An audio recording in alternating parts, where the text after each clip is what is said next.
Dave Rogers, Director of Fixed Operations, Piazza Auto Group. Dave, welcome to the show. Hey, Dave. Hey, great. Thanks for having me today, and happy birthday, Sam. Thank Couldn't be you. better. Thank you. It's Real, super nice getting everybody. a real Fixed Ops Friday. Two guests, both fixed ops. Who would have thought? That's Who would have thunk? By the way, that is the definition of Fixed Ops Friday. Some people are like, why are you guys so focused on Fixed Ops on Friday? Listen, Fixed Ops is one of the most overlooked profit centers in all of automotive. And it baffles me how it happened. So we're like, Fixed Ops, we're going to do it on Fridays as much as we can because it makes us happy and we want to. So, Yuli, first question. What's our first question for Dave? Dave, how's biz? Yeah, business has been good. October, new record month for Fixed Ops all around. Thrilled to death with the progress the team's made and all the stores we have made. We had a little bit of a challenge, a hiccup with the JLR hack outage, affected some parts and stuff. But I think you can't expect perfection. I got 30 stores, 17 franchises. They're not all going to be perfect at the same time, right? It's just not going to fire that way. So, but How proud is of the team, record-breaking month. How's the JLR thing working out for you? Like, it's good. Any impact still? There's an impact with vehicles. They're not getting their, they didn't have any orders go through for the last couple of months. Parts are starting to trickle in. Most of the systems are online. I think they're going to just start doing CSI surveys again. So, we don't miss that part. Obviously, we don't care about that as much as we care about parts and cars. Yeah. How are you guys navigating that with the customers? I mean, if you weren't able to get parts to service their vehicles, you're dealing with you're dealing with a luxury clientele. So how does that play out? Well, we're fortunate. We have 3 JLR stores and 1 standalone Land Rover store. So we have that inner, we can buy parts from each other, which was very helpful. They did a pretty good job. I'm going to give JLR some credit. They had, they brought out the old phones, faxes, emails. I mean, they did old school to get parts deliveries. And so we accomplished what we need to accomplish, but there was a couple back order parts and stuff. Customers, I think, understood. We didn't have really too much of a problem. I love it. We see that you're a CDG Circles member, so thank you for that. You're an early adopter. We need to make sure that everyone else signs up so they don't have to wait until the end of the first quarter in 2026. So I heard Sam talking about this Circles thing. So I sent a message to Yossi. I'm like, yo, what's this message thing? And he's getting all mad at me. It's for owners, dealer principals. I'm like, oh man, that's cold. But now they open it up to us lowly Fixed Ops guys. It's great to hear. Lowly Fixed Ops guys running 30 stores. Yeah. So you say you're always perfecting the basics. And obviously it's not your first time around here, but when you say perfecting the basics, what did you actually change on the day-to-day in the service drive? I think sometimes we get caught up in new stuff. You get caught up in some technology, you get caught up in, this chasing the shiny object, and, you forget, right? Basics, make sure we set appointments, make sure we have a good, make sure we have our appointment systems everyone's using the same platform. Make sure we're confirming the appointments, right? Calling the no-shows. One of the things I circled back around recently is, how about making their next appointment for the customer? Like a dentist does, a doctor does. Like guys forgot, like we used to do that years ago. Yeah. And now we have the technology, you have the tools to do it. I mean, we use CDK service in a lot of my stores. There's actually a big button on the screen. Next appointment. Takes you out 6 months. Make that next appointment. So, we've been chasing that really for the last year, been just honing back in on the basics and doing a good multi-point, making sure it gets presented to the customer, tracking that, tracking the videos, make sure they get sent to customers. So, I think it's making a big difference because I think we lose sight of it. You start chasing stuff, you start doing things, and dry eyes, right? It's, the store blindness thing. You forget about doing the basics. Mm-hmm. So. Are you doing anything on the MPI side with videos, technician videos? Yeah, we use videos. Most of our stores have a video platform, one way or the other, CDK, True Video, Dealerlogics.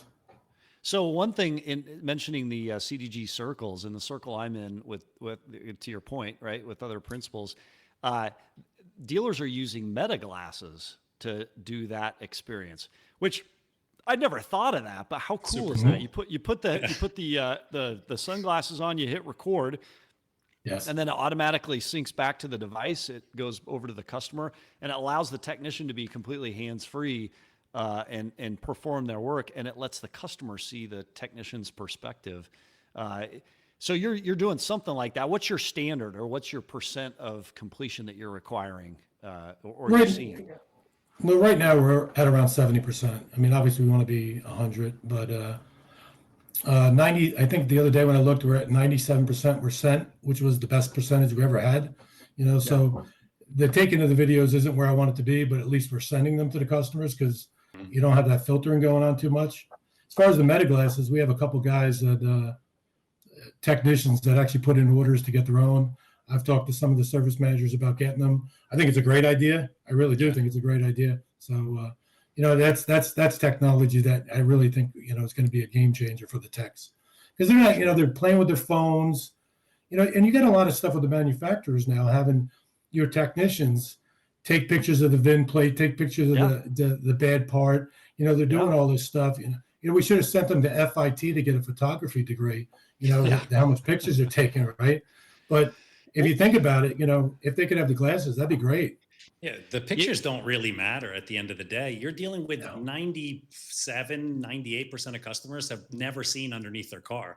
So it's a whole new world. So it's that dry eyes theory again. Just show them what it should look like and what you see now. Let me propose something as a next step with the Meta glasses. So the Meta glasses are great, I think, because they will record, they'll take pictures. Next step, though, Meta, I think, just announced a version where there's actually kind of a display on the inside of the glass and you can actually see things. I think there'll be a world where you could connect with the service contract provider or the OEM, show, and then they could show you back. Like if there's an intricate repair or something you're supposed to do, you're trying to defuse a bomb and they're like, do not clip the red wire, clip the blue wire. They can see it. Goggles. Right. And then they can give it back to you. I mean, that's an exciting sort of evolution for a technician to provide assistance and also feedback, right? That's been out there. That I saw that years ago. It was either at one of the European manufacturers, BMW, Mercedes, Porsche, and they had the guys with the glasses, and then technical assistants could see what they were doing. And there was actually at one of the conferences, it wasn't an ADA, but it was like the BMW or Mercedes national thing, where they had the glasses were on, and they just took a passerby, and they said, "Here, take apart this power steering rack. The guy in your ear is going to tell you what to do, and then put it back together." Cool. And it was just some lady walking by. It was really awesome to watch. So and it never kicked off. Yeah, it worked, but I don't think it ever really took any traction. You know, like I haven't seen it since that a few years ago. But maybe the Meta glass, maybe that's the problem. You know, people it was goggles at the time. So yeah. Well, and the rate at which technology evolves, it's interesting. Yes. There are moments where it's right to introduce a technology, and then there's moments where it's a little too early. And it seems to me one of the challenges is figuring out, like, has the technology evolved enough to lean into it, or is it still too much work? And maybe back then it was too much work, but I think as rapidly as some of that's evolving today, it probably makes sense to relook at. I have a question for you. You have an interesting background because you were a general manager, right? Mm-hmm. You were, and we talk about that. A fixed ops director who was a GM is a little bit of a unicorn because you've had that variable operations background. What are one or two messages you would give to a GM watching the show today on November 21st that might help them better work alongside fixed ops, better lean into fixed ops, get better net production out of fixed ops? I think the one thing is try being, I think a lot of times the guys in the back don't know the general manager. General managers they're not comfortable being in the shop. They just don't feel like they're, part of the guys, We have a couple GMs that are real good at this. How about you park in the back of the building and walk in through the shop and say good morning to the guys, or walk in through shipping and receiving of parts and say good morning to the guys. Simple, not a complicated thing, but it will put you at the same level, which is I think what you have to do, right, with the guys in service. And then the other thing is look at KPIs and look at the store like you do look at sales, like you look at your CRM, right? You're going to look at your leads, your appointments, your shows, and your closing, right? So how about when you're talking to your service manager and your writers, how many appointments do you have today? How many showed up? How many no-shows did we call? How many hours did the shop turn today? I think GMs should just, like you're looking at how many cars you sold yesterday, new and used. Yeah. You're looking at Yeah. your your gross profit per, your finance. Usually every day you should know how much did we do, how did your advisors do yesterday, each one? How'd your tech production do? Just, I think the biggest thing is, and I know most GMs care, but their people don't know they care, right? And you got to show your techs. You really just have to show your techs. You just can't go back there, that madman, the crazy guy after a 20 group meeting and start screaming at one-line ROs of the death of a repair or the service department, or your hours per RO. You know what I mean? Yeah. That kind of stuff isn't gonna make you, the most popular guy. And I think a lot of GMs are afraid of service. They really are. Why? They don't know it. Why They're are afraid of it. they?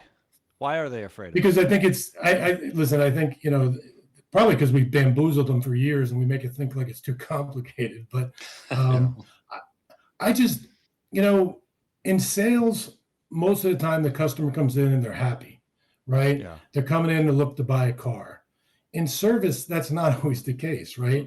So, when need you're help. dealing with you're dealing with it's, I think you mentioned before with Disney, the people are at Disney, they're trying to be happy. They're, customers that walk into a dealership, a lot of times in service, they're pissed. They come in and they're not happy. So, and that mindset sometimes for the sales mentality, they just don't embrace it. So I know it's tough. I mean, there was things in sales I had to learn that I got to be honest with you. Some of the stuff aggravated me too. Like, the divas in finance, they just aggravated the crap out of me some days. Yeah. But you gotta learn how to deal with it. So yeah.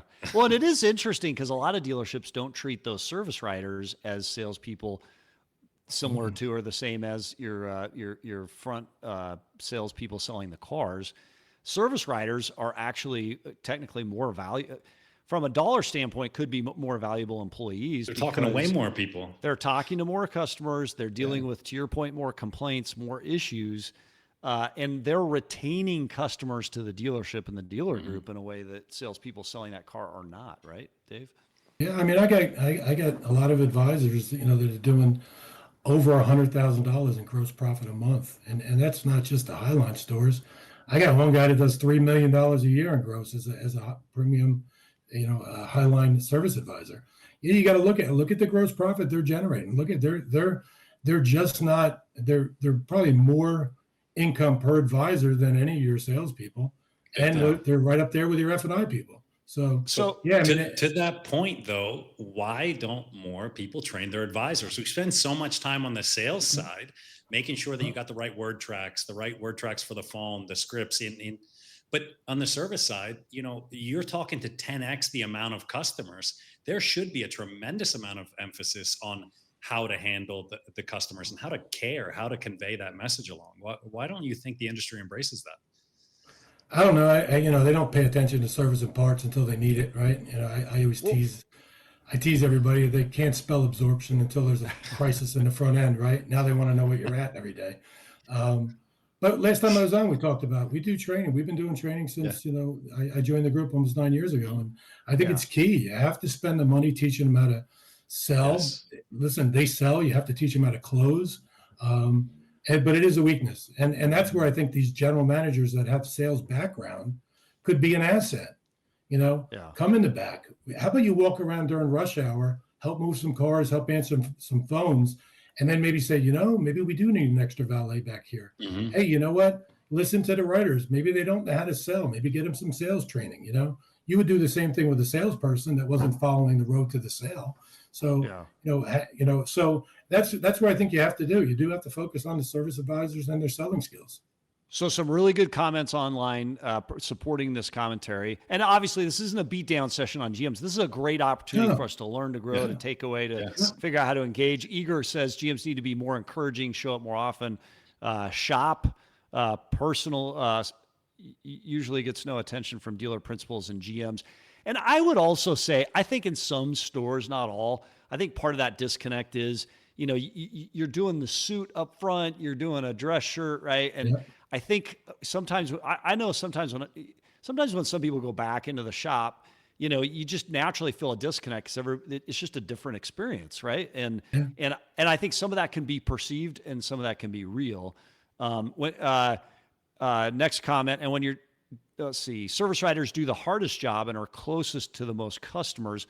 Unfortunately, they're never retained long enough. So I know we've talked about this in the past. When you engage with the service riders and you're doing training that is sales based, is there a system or a process that you're using that others might replicate? Any training that you're finding is really good, really beneficial? Well, again, we started the Piazza Auto University. We partnered up with Steve Shaw Training. I know That's right. Sandy We and talked Steve. about that. Yeah, we talked about that. Yep. Steve's a good And we guy. still do it. I mean, we keep doing it with the online training. I mean, the biggest thing is presenting the multi-point. We talk about pass or fail. That's our thing. We don't talk about the yellow. We think the Yeah. yellow is a cop out.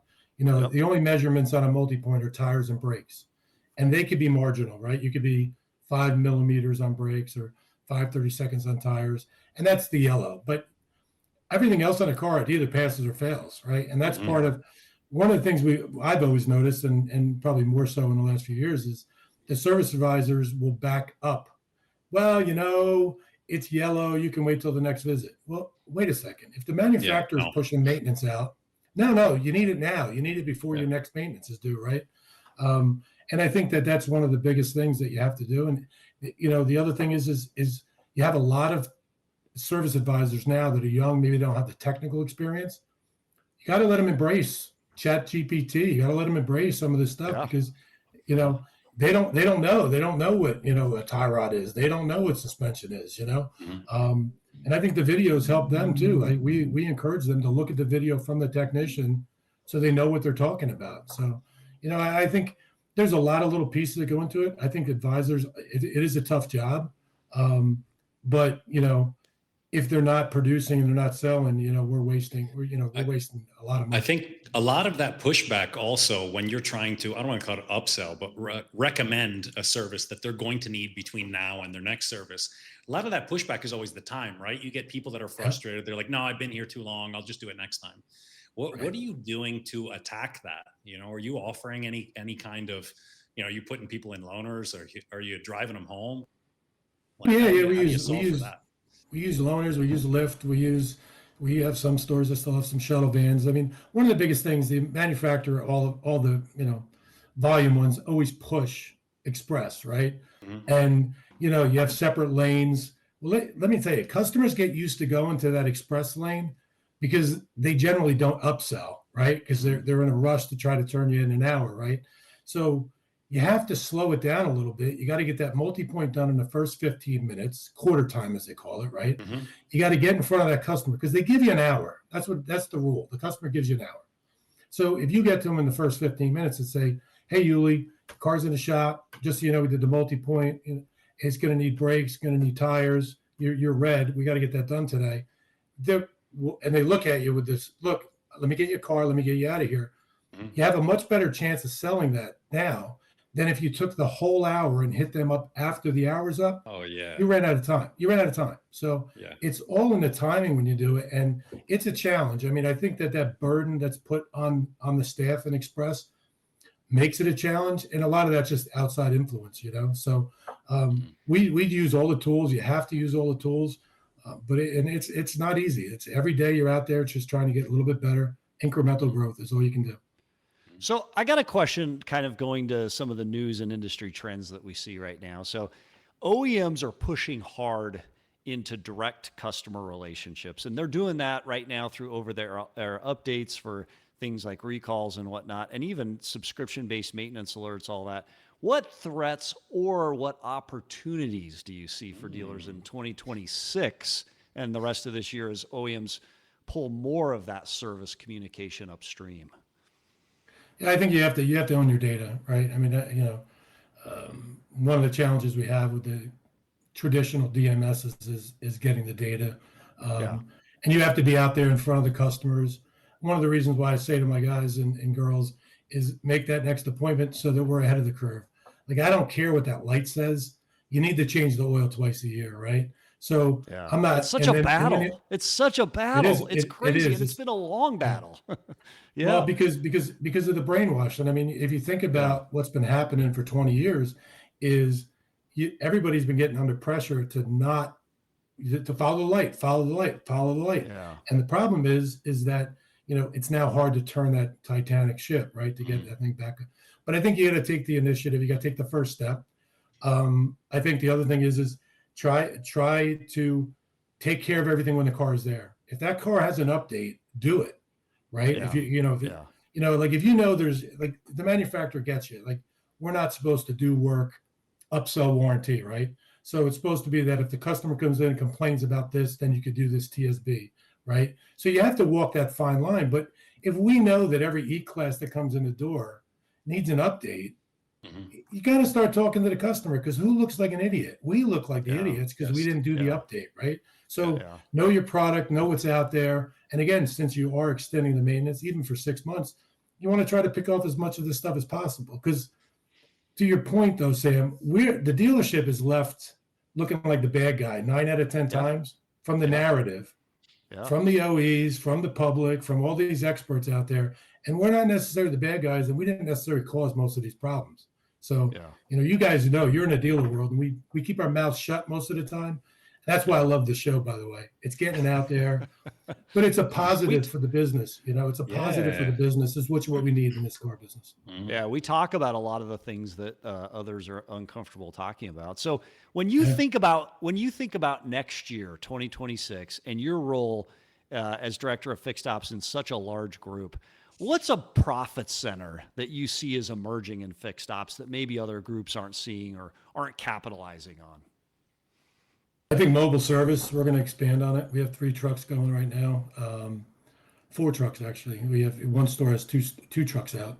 I think we need to bring it to some of the other brands. I think, there's always been this thing, like when you go to the BMW show, the NAC, they got a Ford Yeah. Transit. They're using a Ford Transit, right? So I'm like, well, I want to use one of my Mercedes Sprinters. And they're like, no, they give you a hard time. I'm like, no, I'm going to use a Sprinter. So we have to overcome some of those obstacles about using a different truck. But I think JLR, we could use a Defender. We could use some of that Yeah. stuff. So they and even don't some of want the volume. Sprinter. Well, Yeah, if Ford no, is telling you they no. won't They're pay okay for the with Sprinter. Ford. Interesting. Yeah. No, the BMW store, the BMW NAC, yeah. they want me to use a Ford. I'm like, I'm not using a Ford. I'll use a Sprinter. But I think that's a big opportunity. I think that obviously you want to make sure you run your business in store the best way. But the one thing we've noticed with the mobile that I don't really hear being talked about a lot is if you can pick off those 1.5 hour jobs and not have the customer come into the service department, it makes the rest of your shop a little more productive, right? They're not dealing with some of that. It takes the same amount of time to write that RO up, the same time to road test the car, all those other, back end operation things. So, that's been working in our Mercedes stores that use it and use it good. And it's, I think it's a next level next year. As you're growing your remote service business, is there a certain type of technician that is better at remote service than another? Like it takes a different approach to the business to be in a vehicle, to drive around, to go from site to site. You're not sitting there waiting for jobs. And be to come talking in, with the you're going to customer them. face to face. Right. Yeah. No, it's that's probably the biggest challenge. You need to have a champion in the service department to book the appointments and steer that work towards the mobile van. But that technician, I mean, we've had roadside techs for a while, but you got to be like the pool guy that comes to your house, the lawn guy that, you talk to, it's got to be that kind of guy, and or girl. They have to be, can't be afraid to talk, and they probably can't be over technical. So it is a challenge. We've gone through a few people to get the right person, but if you keep looking like anything else in this business, if you make your focus on it, like Kevin said before, he's taken ownership on the AI, right? You got to be the champion. You got to take ownership, and you got to find the right person for the job. Yeah. Yeah. So last question up, Honda is famously stopped production of vehicles for a little while due to the Nexperia chip shortage. And it seems to be that all things chips impact automotive, right? Both from part and supply component availability, but then also just the vehicles themselves. Have you seen any supply disruptions at any of the OEMs as a result of the chip shortage or even overall parts shortage? Or are things getting better, Dave? I think things are getting better. There's periodic outages and shortages as it goes along, but nothing in particular that I've heard for the chips. I think one thing that people haven't talked about a lot is the amount of price increases that the manufacturers have been dumping on us. And it's been going on 4 years now. And it seems like every quarter you're getting, appreciation on your parts tape. You're getting prices increasing. I don't know if it's tariff driven. I don't know if it's greed, but, this has been going on since 2021. And, when they talk about the affordability issue, it's not, I know there's some dealers out there at $450 an hour. I get it. But, we don't dictate the price increases that are coming through the parts end. And, I think that's one of the biggest challenges going forward. It's, we started looking at aftermarket parts. We started looking at giving people alternatives, and trying to work with Napa or trying to work with the local parts depots, because $450 for an alternator on a Honda, right? $250 for an aftermarket. I mean, we got to give customers an option, and you hate to say it, but I'm not losing a job just because I can't be competitive. And so do you explain that price difference between the aftermarket and the OEM? Is that just profit to the OEM, or is it just different quality material, or what is the pricing difference? Because that is it's a little of both. But if you do research and you look, every manufacturer out there, parts is one of the most profitable divisions. They don't announce it, but if you read through their statements, if you look at their quarterly returns or issue, their quarterly what do they call it, earnings calls, and you listen, parts is one of the most profitable centers for all the manufacturers.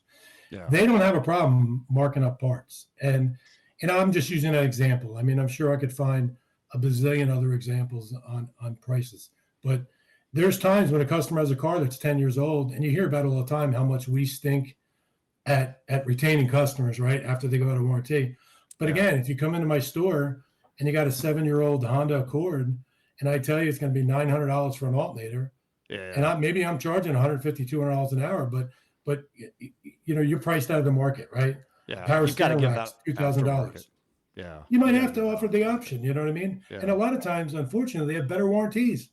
They got lifetime warranties or 3-year warranties. So, I think that, we got to start, digging our heels in a little bit. We got to start looking out for ourselves. I'm there to sell parts. I'm there to sell service, but it's going to be a challenge with some of the higher mileage of the cars coming in, the more of that you're getting. Yeah.